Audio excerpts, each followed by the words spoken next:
Perché non mi interessa. Io sono Roma è la capitale d'Italia. A Roma c'è la casa del Papa. Il Papa si trova in piazza dei Miracoli. Piazza San Pietro. C'è la chiesa, sono i miracoli, questo è miracolo. Sì, ma si chiama Piazza San Pietro. No, è questo è miracolo. Piazza San Pietro. Piazza dei Miracoli! Dopo siamo andati a mangiare in un posto pieno di trattorie e stelle. Questo posto mi pare che sia vicino a un fiume, si trovava. Era il fiume Tavernello. No, perché? Ma si mangiava, si può vedere il Tavernello. No, è sicuro che si chiama il No, è il Tavernello.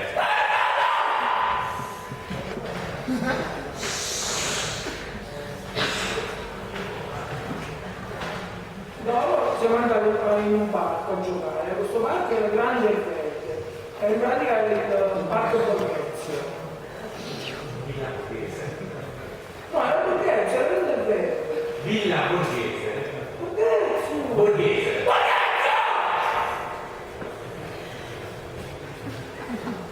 Lì ho incontrato la mia amica Marcella.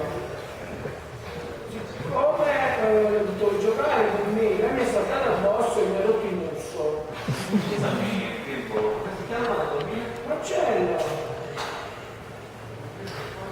Il giorno dopo siamo andati a vedere il Colosseo. Il Colosseo in pratica era il vecchio stadio di calcio.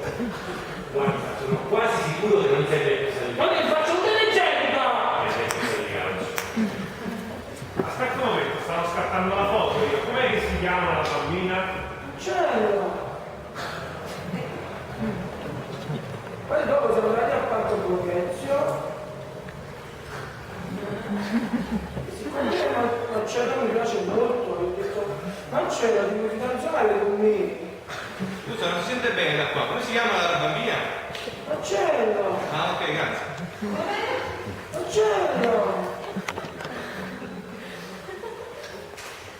Lei mi ha toccato la faccia e mi ha detto Paolo.